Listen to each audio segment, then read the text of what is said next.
আমন্ত্রণ দেশ জনপদ লাইভে সঙ্গে আছি আমি আয়েশা বুবলি। এবার বিস্তারিত। জুলাইয়ের আন্দোলনে গাবতলীর হত্যা মামলার আসামিদের হাজির করা হয়েছে আন্তর্জাতিক অপরাধ ট্রাইব্যুনালে। সেখানে রয়েছেন সহকর্মী আলাউদ্দিন, যুক্ত হচ্ছি তার সঙ্গে। আলাউদ্দিন, এ বিষয়ে বিস্তারিত জানাবেন আমাদের।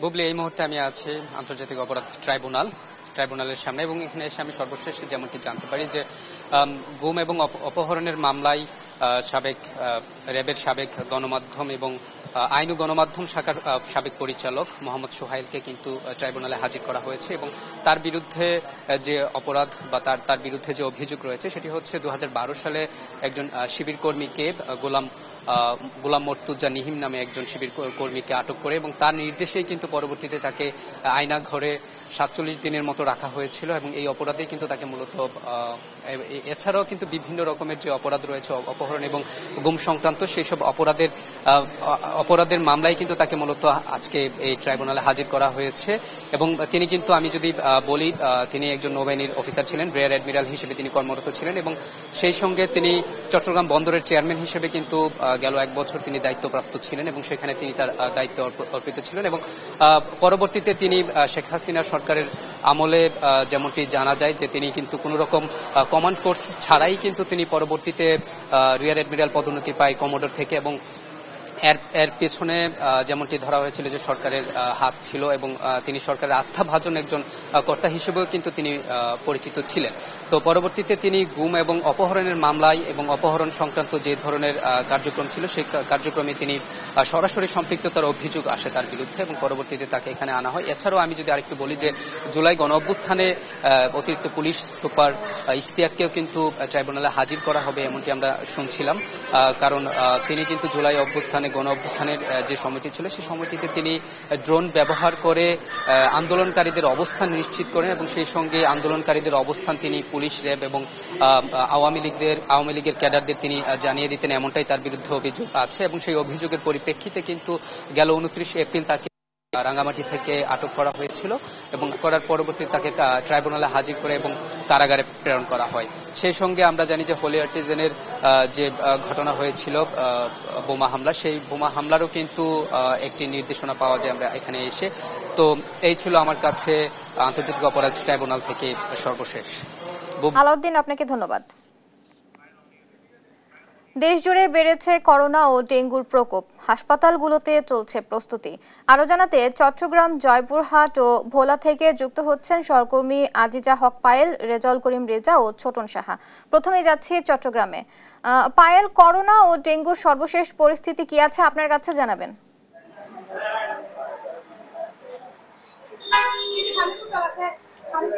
বুবলি, যেমনটি বলছিলাম, চট্টগ্রামে করোনা এবং ডেঙ্গু দুটি এখন একেবারে মহামারী আকার ধারণ করেছে। সবচেয়ে বেশি চোখ রাখাচ্ছে এই দুটোই।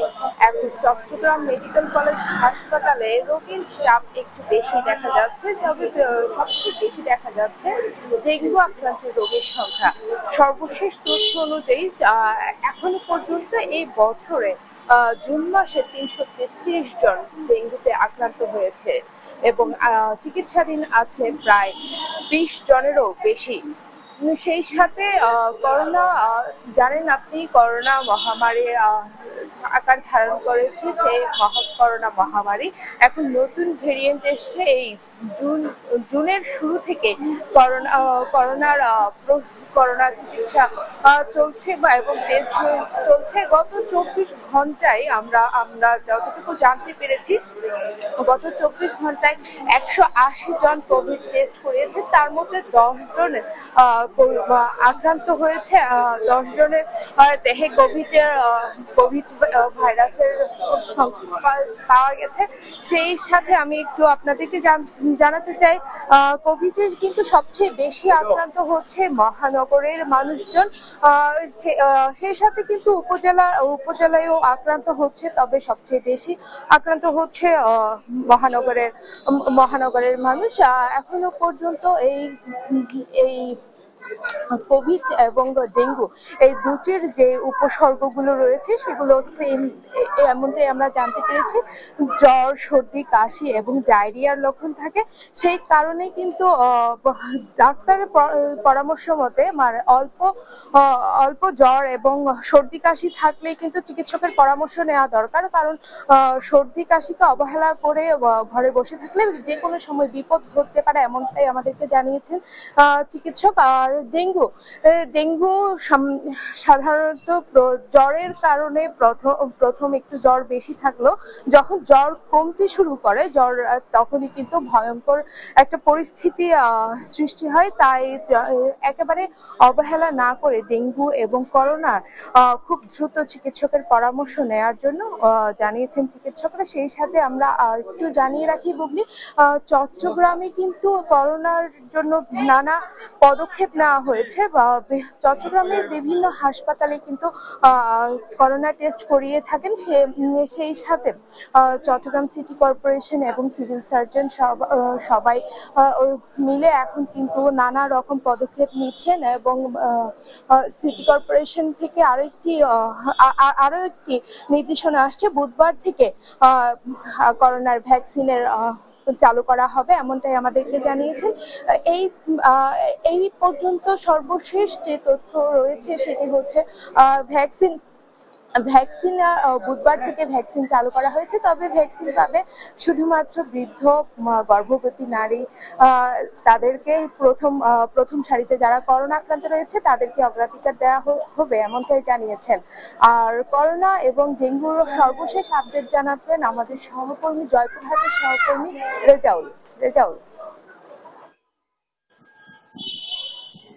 ধন্যবাদ পায়েল। আমি এখন দাঁড়িয়ে আছি জয়পুরহাটের সিভিল সার্জন অফিসে, এই জেলা স্বাস্থ্য বিভাগের যে অফিস সিভিল সার্জন। আমি একটা বিষয় জানিয়ে রাখি যে এ ধাপে এই করোনার যে আবির্ভাব ঘটেছে জয়পুরহাটে এবং আক্কেলপুর উপজেলার মহিপুর গ্রামের এক 50 বছরের নারী, তিনি করোনাতে আক্রান্ত হয়েছেন। গত 13 তারিখে Bogura TMSS medical college and হাসপাতালে তিনি চিকিৎসা নেওয়ার পর সেখানে করোনা শনাক্ত হয়। করোনা শনাক্তের পর কিন্তু তাকে আবার বগুড়া শহীদ জিয়া মেডিকেল কলেজ ও হাসপাতালে তিনি চিকিৎসাধীন রয়েছেন, যেটি আমি বগুড়া এবং জয়পুরহাটের জেলা স্বাস্থ্য বিভাগের সিভিল সার্জন মহোদয়ের কাছ থেকে আমি জানতে পেরেছি। এবং পাশাপাশি আরেকটা বিষয় জানিয়ে রাখি যে জেলা স্বাস্থ্য বিভাগ এবং এখানকার যে 250 জেনারেল হাসপাতালের পক্ষ থেকে যেটি আমি জানতে পেরেছি, তারা যেটি জানিয়েছেন যে এখানে করোনা পরীক্ষার কিন্তু কোনো কিট বা ব্যবস্থা কিন্তু এই মুহূর্তে নাই। তবে তারা ঊর্ধ্বতন কর্তৃপক্ষকে এই করোনা পরীক্ষার জন্য যে শনাক্ত হওয়ার পর যে পজিটিভ হওয়ার জন্য যে তাদের যে কিট বা যন্ত্রপাতি সেটির জন্য চাহিদা দিয়েছেন। আমি এখানকার যে স্বাস্থ্য বিভাগের যে সিভিল সার্জন, তার সঙ্গে আমি জানতে চাই যে করোনার ব্যাপারে আপনাদের কি কি ব্যবস্থা নেওয়া আছে বা কি অবস্থা এখন করোনার ব্যাপারে? এই আমাদের জয়পুরহাটের 250 বেড হসপিটাল সহ আমাদের জয়পুরহাটে যে উপজেলা স্বাস্থ্য কমপ্লেক্স গুলো রয়েছে, এখানে করোনার লক্ষণ নিয়ে অনেক রোগী আসছে। যেহেতু কিট আমাদের হাতে এখনো পৌঁছে নাই, এই জন্য এখনো বলতে পারছি না যে এর ভিতরে কোন রোগীগুলো করোনার বেসিক্যালি করোনার জন্য যে স্বাস্থ্য সেবা দিয়ে দরকার, প্রতিরোধমূলক যে দরকার আমাদের, সেগুলো আমরা বিভিন্ন স্বাস্থ্য কেন্দ্রে পাঠিয়েছি। বিশেষ করে বারবার হাত ধোয়ার যে 20 সেকেন্ড করে প্র্যাকটিস করা, একান্ত প্রয়োজন ছাড়া লোক সমাগম এড়িয়ে চলা, এই সমস্ত উপদেশ মেনে চলার জন্য আমরা বিভিন্ন পর্যায়ে নির্দেশনা পাঠিয়েছি। আমরা এর পাশাপাশি আমরা স্বাস্থ্য কমপ্লেক্স এবং 250 বেডগুলোকে বলেছি তারা কিছু বেড অতিরিক্ত আইসোলেশন করে রাখার জন্য, যেন কোনো এমার্জেন্সি বেসিসে আমরা এটা করতে পারি। তবে আমরা খুব দ্রুত যে কিট আসার সাপেক্ষে আমরা পরীক্ষাগুলো যেন শুরু করতে পারি, আশা ব্যক্ত করছি। ধন্যবাদ আপনাকে। তো আরেকটা বিষয় জানিয়ে রাখি যে জয়পুরহাটের যে যে 5টি উপজেলাতে যে রোগীরা এখনো শনাক্ত সেভাবে হচ্ছে কিনা কিন্তু কোনো পরীক্ষার ব্যবস্থা নেই, তবে খুব তাড়াতাড়ি ব্যবস্থা হবে এবং সচেতনতামূলক বিভিন্ন কর্মসূচি জেলা স্বাস্থ্য বিভাগের পক্ষ থেকে নেওয়া হয়েছে, এটি আমাকে এখানকার সিভিল সার্জন আল মামুন জানিয়েছেন। ধন্যবাদ। এই ছিল আমার জয়পুরহাটের করোনা পরিস্থিতি নিয়ে সর্বশেষ। আমি এখন ভোলাতে ছোটন শাহের কাছে চলে যাচ্ছি। ছোটন, আপনি জানাবেন করোনার সর্বশেষ পরিস্থিতি। সারা দেশের মতো কিন্তু চোখ রাঙাচ্ছে ডেঙ্গু এবং করোনা সংক্রমণ। আমরা দেখেছি ভোলাতেও কিন্তু ডেঙ্গু ছড়িয়ে পড়েছে এবং যেটি অনেকটাই আশঙ্কাজনক। ইতিমধ্যে কিন্তু 50 জন আক্রান্ত হয়েছেন এবং এখন পর্যন্ত হাসপাতালে কিন্তু 9 জন চিকিৎসাধীন অবস্থায় রয়েছেন। আমি রয়েছি ভোলার 250 সজ্জার জেনারেল হাসপাতালে এবং চিকিৎসকরা বলছিলেন যে ডেঙ্গু রোগীদের কিন্তু চিকিৎসা দেওয়া হচ্ছে এবং প্রয়োজনীয় যে ওষুধ সেগুলো সরবরাহ রয়েছে। যদিও জনবল সংকট রয়েছে হাসপাতালে, তারপরও বলা হচ্ছে যে রোগীদের পর্যাপ্ত সেবা দেওয়ার ব্যাপারে তাদের কার্যক্রম চলছে। এবং একই সাথে বলা যায়, যদি করোনা সংক্রমণের বিষয়ে বলি, যে করোনা এই পর্যন্ত কিন্তু 33 জনের কিন্তু নমুনা সংগ্রহ করা হয়েছে। যারা করোনার লক্ষণ নিয়ে হাসপাতালে এসেছেন তাদের কিন্তু নমুনা পরীক্ষা করা হয়েছে, তবে এখন পর্যন্ত কারো করোনা শনাক্ত হয়নি, আমরা এমনটি জেনেছি। এবং স্বাস্থ্য বিভাগ থেকে কিন্তু রোগীদের সেবায় কিন্তু আলাদা করোনা ইউনিট খোলা হয়েছে 6টি এবং একই সাথে রোগীদের সেবা দেওয়ার জন্য কিন্তু আপনার 36টি বেডও কিন্তু প্রস্তুত রাখা হয়েছে, এমনটি আমরা জেনেছি। সিভিল সার্জন ডাক্তার মনিরুল ইসলাম কিন্তু আমাদেরকে বলছিলেন যে এখানে যেহেতু করোনার লক্ষণ নিয়ে রোগীরা আসছেন, তো সেই হিসাবে কিটের স্বল্পতা থাকতে পারে এমন আশঙ্কায় তারা আরও অতিরিক্ত কিটের চাহিদা কিন্তু মন্ত্রণালয়ে কিন্তু তারা পাঠিয়েছেন এবং সেই কিট 2-1 দিনের মধ্যে চলে আসবে। এবং একই সাথে যে জেলা পর্যায়ের যে পিসিআর ল্যাব রয়েছে সেই মেশিনটিও চালুর ব্যাপারে কিন্তু তারা অতি দ্রুতার সহিত মন্ত্রণালয়ে চিঠি লিখেছেন। সেটি হয়তো জনবল এলেই এটি চালু হয়ে যাবে, এমনটি কিন্তু তিনি আমাদেরকে বলছিলেন। তো আসলে যে স্বাস্থ্য বিভাগের যে আরও যে নির্দেশনা, বিশেষ করে মাস্ক পরিধান করা এবং জনসমাগম এড়িয়ে চলার বিষয়টি কিন্তু এখন পর্যন্ত মাঠ পর্যায়ে আমরা দেখতে পাচ্ছি না। মানুষজন কিন্তু এখনো অসচেতন রয়েছেন। তো সেই কারণে বলা যায় যে আসলে এই সংক্রমণটি যদি দ্বীপজেলা বলায় ছড়িয়ে যায় সেক্ষেত্রে অনেকটাই শঙ্কার কারণ হয়ে দাঁড়িয়েবে। তো এ ছিল আমার কাছে ডেঙ্গু এবং করোনা সংক্রমণের সার্বিক পরিস্থিতি। ফিরছি স্টুডিওতে। বুবলি, পায়েল, রেজা ও ছোটন, আপনাদের ধন্যবাদ। করোনা ভাইরাস প্রতিরোধে স্বাস্থ্যবিধি জানাতে সরাসরি যুক্ত হচ্ছেন সহকর্মী ইলিয়াস আহমেদ। ইলিয়াস, করোনা প্রতিরোধে করণীয় ও বর্জনীয় দিক আমাদের জানাবেন।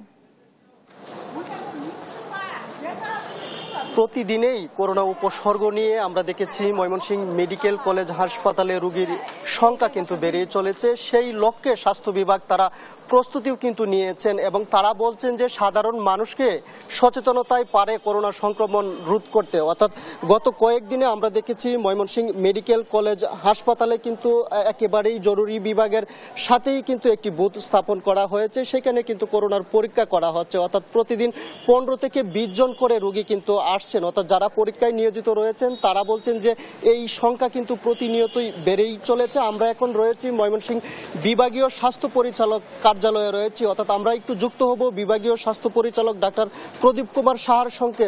জানতে চাই যে করোনা সংক্রমণ তো প্রতিনিয়ত বৃদ্ধি পাচ্ছে, আপনাদের প্রস্তুতি কি রয়েছে এবং সাধারণ মানুষকে আপনারা কিভাবে সচেতনতা করছেন? ধন্যবাদ। প্রতি বছরের ন্যায় এপ্রিল থেকে সেপ্টেম্বর পর্যন্ত যে ইনফ্লুয়েঞ্জা বা ভাইরাল ফিভারের সিজন, এই সময় জ্বর, কাশি সহ অন্যান্য রোগের প্রকোপ বৃদ্ধি পায়। আর যেহেতু পার্শ্ববর্তী দেশসমূহে করোনার প্রকোপ কিছুটা বৃদ্ধি পেয়েছে, এর জন্য আমরাও জ্বর, কাশি বা সর্দিতে আক্রান্ত রোগীদেরকে বলছি যে এটা যেহেতু করোনার পার্শ্ববর্তী দেশে বৃদ্ধি পেয়েছে, সুতরাং আমাদের দেশের প্রভাব পড়তে পারে। এর জন্য আমরা করোনার পরীক্ষার যাবতীয় কার্যক্রম Mymensingh medical college, district hospital সহ উপজেলা কার্যালয় পর্যন্ত, হাসপাতাল পর্যন্ত আমরা এটাকে বৃদ্ধি করেছি এবং সন্দেহজনক হলে করোনা পরীক্ষা করতে হবে এবং যথাসম্ভব আমাদেরকে ঘরে থাকতে হবে, মাস্ক ব্যবহার করতে হবে, দূরত্ব বজায় রেখে চলতে হবে এবং সবসময় হাত সাবান দিয়ে ধুতে হবে। করোনা থেকে ভালো থাকার বা দূরে থাকার উপায় হচ্ছে মাস্ক পরিধান করুন, হাত ধৌত করুন এবং দূরত্ব বজায় রাখুন এবং যথাসম্ভব বয়স্ক এবং অসুস্থ রোগীদেরকে ভিড়ের মধ্যে না যাওয়ার জন্য আমরা অনুরোধ করতেছি। আর সেই সাথে এখন ডেঙ্গুর প্রকোপও সারা দেশে কিছুটা বৃদ্ধি পেয়েছে। এই তুলনায় ময়মনসিংহ বিভাগে ডেঙ্গুর প্রকোপ তেমন বৃদ্ধি পায়নি। আমরা জানুয়ারি থেকে এই পর্যন্ত 6 মাসে মাত্র 120 জন ডেঙ্গু রোগী হাসপাতালে ভর্তি ছিল। বর্তমানে এই বিভাগে 2 জন মাত্র ডেঙ্গু রোগী হাসপাতালে ভর্তি আছে। সুতরাং ভয় পাওয়ার কিছু নেই, কিন্তু আমাদেরকে সতর্ক হতে হবে।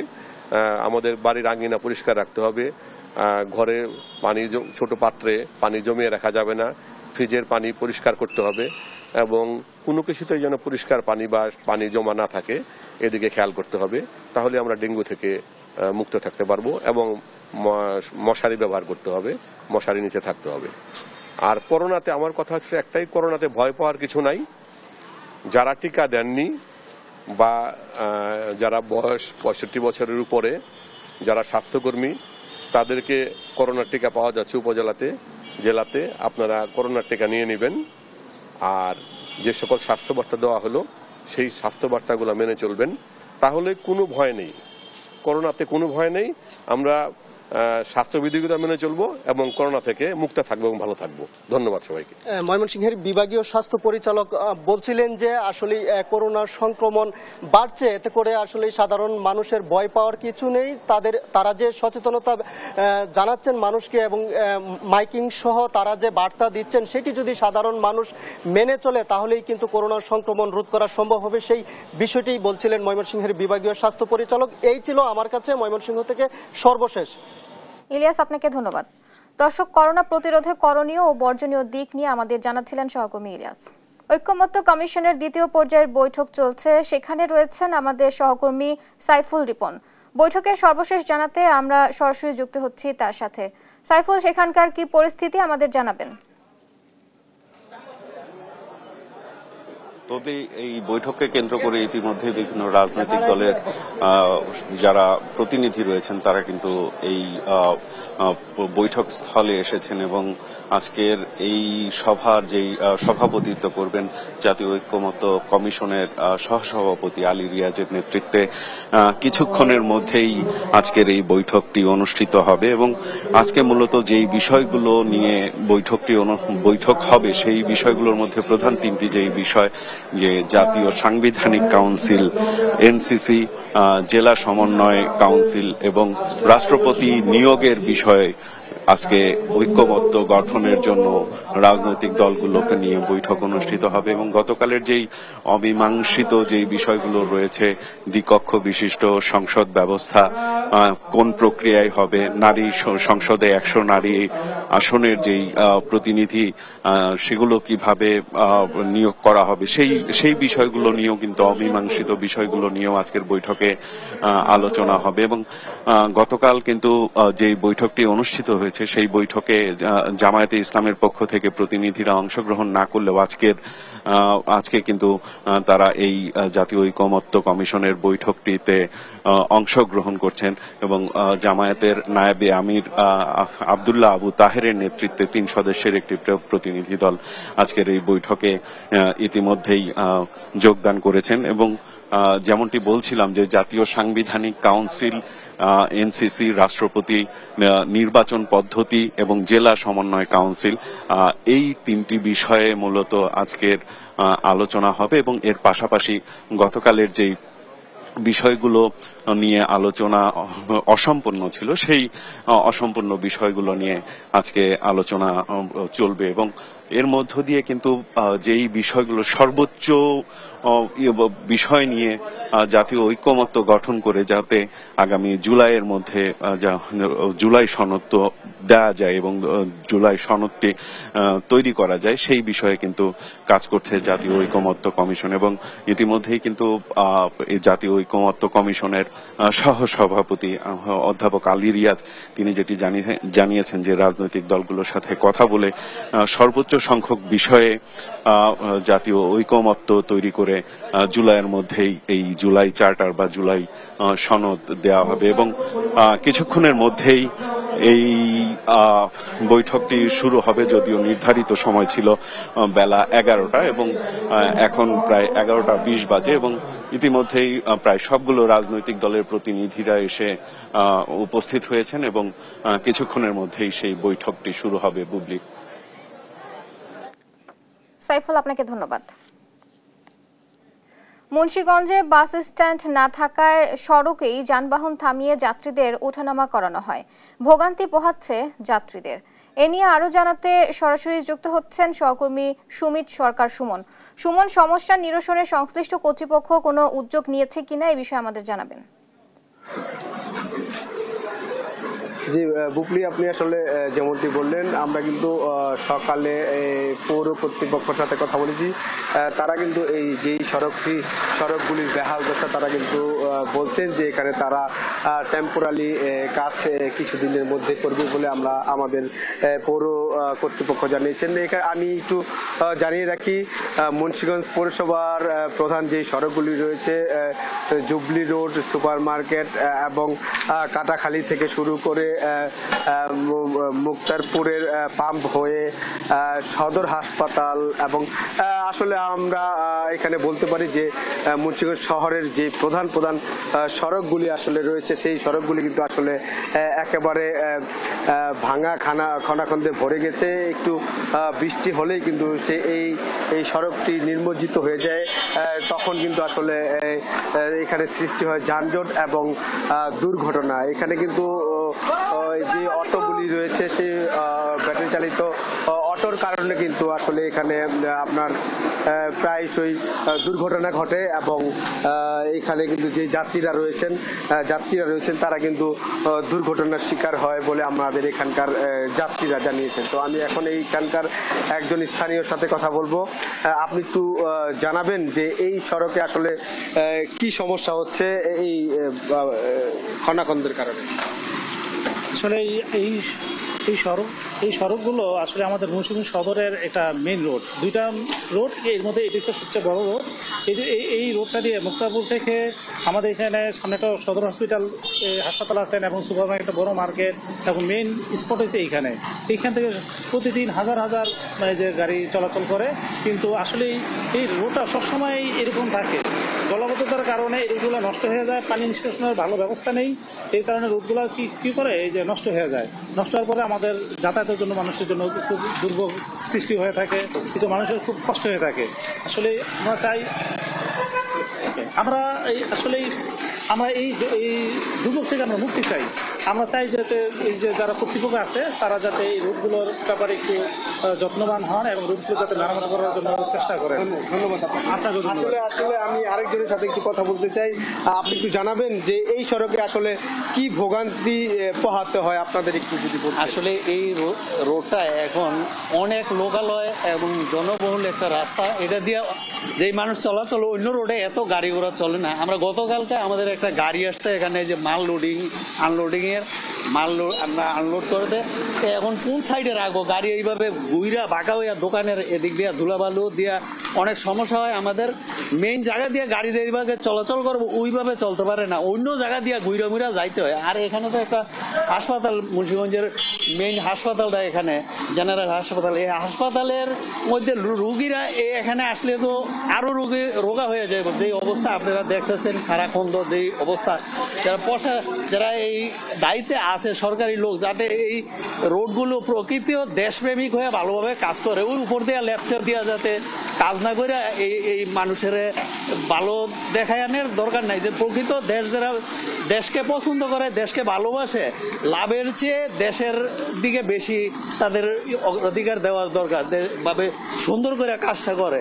আমরা এই প্রত্যাশা রাখছি সরকারের কাছে। ধন্যবাদ আপনাকে।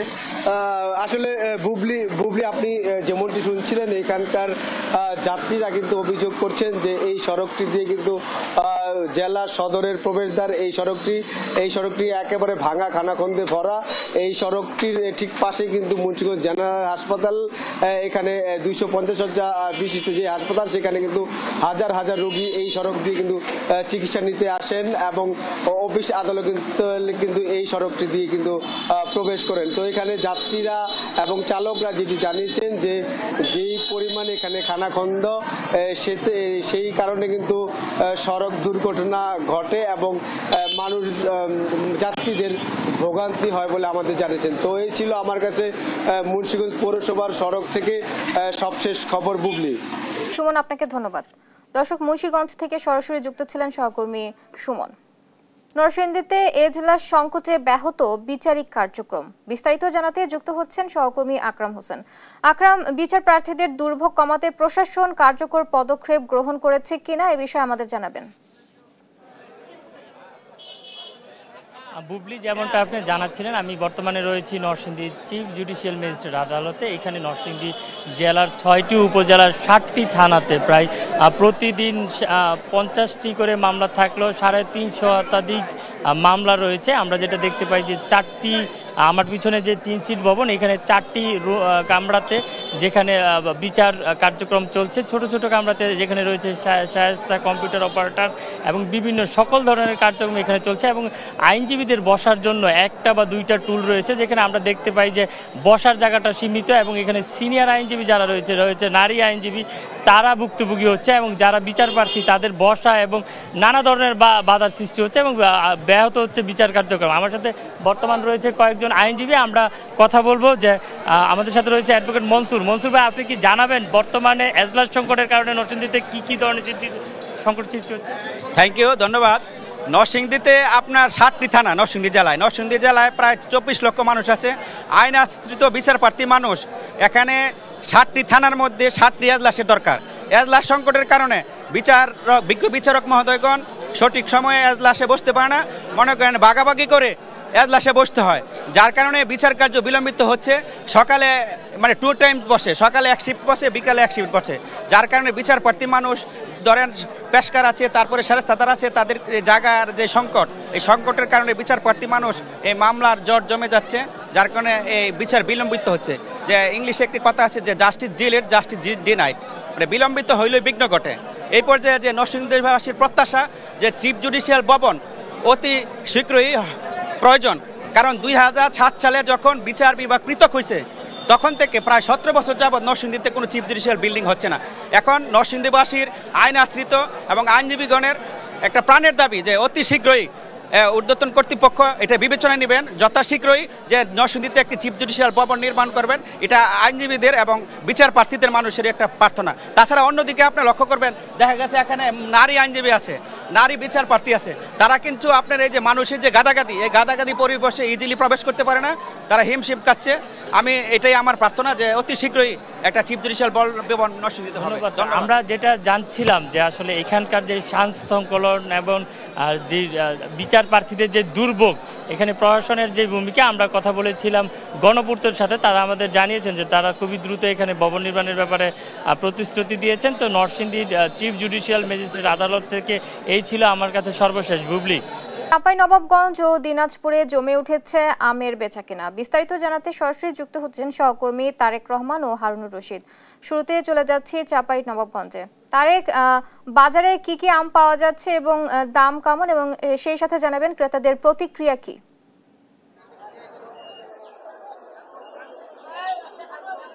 বুবলি, ধন্যবাদ আপনাকে। আমি এই মুহূর্তে আছি বাংলাদেশের সবচেয়ে বড় আম বাজার কানসাটে। আমি কিছুক্ষণ আগে ব্যবসায়ীদের সঙ্গে কথা বলছিলাম, চাষিদের সঙ্গে কথা বলেছিলাম। এখানে আজকে শীর্ষাপাত আম বিক্রি হচ্ছে 3000 থেকে 3500 টাকা মন, এবং ল্যাংড়া আম বিক্রি হচ্ছে মোটামুটি 3000-এর মধ্যে, এবং আম্রপালি আমও প্রায় 3500, এবং ব্যানানা আমও বিক্রি হচ্ছে প্রায় 4000 টাকা মন দরে। সব মিলে ক্রেতা এবং বিক্রেতারা বর্তমানে আমের বাজার নিয়ে তারা কিন্তু সন্তুষ্টি প্রকাশ করেছেন। তবে আপনাকে আমি একটু নতুন তথ্য যোগ করতে চাই, সেটা হচ্ছে কি যে কুরিয়ার খরচ, ঢাকাতে যারা আম খেতে চান বা চাঁপাইনবাবগঞ্জ থেকে আম যারা কুরিয়ারতে নিতে চান সেক্ষেত্রে কিন্তু একটি ব্যয়বহুল খরচ। আপনাকে আমি একটু হিসাব দিতে চাই, প্রতি মন আম পাঠাতে চাঁপাইনবাবগঞ্জ থেকে ঢাকাতে খরচ হয় কেজি প্রতি কুরিয়ার চার্জ 13 টাকা, 2টি ক্যারেটের দাম 700-750 টাকা এবং আর অন্যান্য খরচ মোটামুটি 100 টাকা, সব মিলে মোটামুটি 1000 টাকা 1 মন আম পাঠাতে ঢাকাতে খরচ হয়। আপনাকে যদি আমি একটু তথ্য দিই, বুবলিকে চাঁপাইনবাবগঞ্জে এবার প্রায় 37,000 হেক্টর জমিতে আমের বাগান রয়েছে এবং আমের চাষাবাদ হয়েছে। ঈদের সময়তে কিছুটা আমের বাজার মান্দা হয়েছিল, যেহেতু ব্যাপারীরা ছিল না, আড়তদার খুব কম ছিল এই কারণে। তবে যত দিন যাচ্ছে ততদিন কিন্তু আমের বাজার কিন্তু জমে উঠছে বলে আমাদেরকে ক্রেতা এবং বিক্রেতারা জানিয়েছে এবং আরো যতদিন যাবে ততদিন কিন্তু যারা চাষি আছে তারা কিন্তু দাম পাবে এবং ন্যায্য দামেরই তারা কিন্তু আশা করছে। আমরা কিন্তু এখানকার যারা আড়তদার আছে তাদের সঙ্গে কথা বলেছিলাম, বিশেষ করে কানসাটে প্রায় এই আম মৌসুমকে ঘিরে লক্ষাধিক মানুষের কর্মসংস্থান সৃষ্টি হয়েছে এবং প্রায় 1000 এখানে আড়ত রয়েছে। এসব আড়তের সকাল থেকে একেবারে গভীর রাত পর্যন্ত আম কেনা বেচা হয় এবং এসব আম কিন্তু বাংলাদেশের বিভিন্ন প্রান্তরে ব্যাপারীরা পাঠিয়ে থাকেন। এখানে প্রায় শতাধিক ট্রাক কিন্তু দেশের বিভিন্ন প্রান্তরে প্রতিদিন পাঠানো হয়। কয়েকশো কোটি টাকার কিন্তু আম কেনা বেচা হয় বলে আমাদেরকে সংশ্লিষ্টরা জানিয়েছেন। তবে বরাবরের মতো কিন্তু ব্যবসায়ীরা বারবার দাবি জানিয়েছিলেন যে আম রক্ষণাবেক্ষণ এবং আম প্রক্রিয়াজাতকরণের কোনো ব্যবস্থা না রাখার কারণে কিন্তু চাষিরা লোকসানে পড়ছে।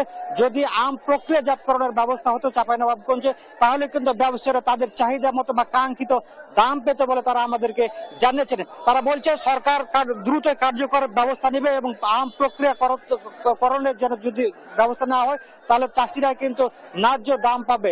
জি বুবলি, আমার কাছে এই ছিল সর্বশেষ পরিস্থিতি। আমরা এবার একটু যেতে চাই দিনাজপুরে, সেখানে অপেক্ষা করছেন আমাদের সহকর্মী হারুনা রশিদ। জি হারুন, বলবেন আপনার এখানকার আমের বাজার অবস্থা কি?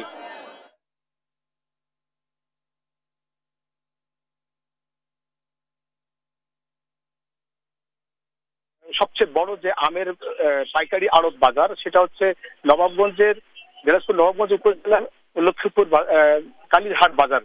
এই বাজারে পর্যাপ্ত পরিমাণে আম কিন্তু উচ্চ অঞ্চলের সব উপজেলা থেকে, দিনাজপুরের পাশাপাশি রংপুরের অনেকটি উপজেলা থেকেই কিন্তু এই আম এখানে ওঠে এবং সেই আম এখান থেকে দেশের বিভিন্ন পর্যায়ের যে জেলাগুলো আছে, বিভাগগুলো আছে, সেখানে কিন্তু আম পাইকারি এখান থেকে ট্রাক যোগে চলে যায়। তো আমরা আপনাদেরকে দেখানোর চেষ্টা করবো যে আসলে কি পরিমাণের এখানে আম আমরা এখানে পাইকারি যারা আড়তদার আছে তারা একটা সংগ্রহ করেন এবং সেই আমগুলো তারা এখান থেকে প্রসেস করে ক্যারেট বন্দি করে এবং সেটা এখান থেকে নিয়ে তারা কিন্তু এই ট্রাক যোগে দেশের বিভিন্ন জেলা উপজেলাগুলোতে কিন্তু এখান থেকে সরবরাহ করেন। তো আমরা এখন একটা কথা বলার জন্য চেষ্টা করবো যে এখানে যারা আড়তদার আছেন তিনি আমাদেরকে জানাবেন আসলে কি কি ধরনের ব্যবসা হচ্ছে, কেমন হচ্ছে ব্যবসা এখানে। ব্যবসার পরিস্থিতি খুব একটা ভালো না, কৃষকদের মন খারাপ।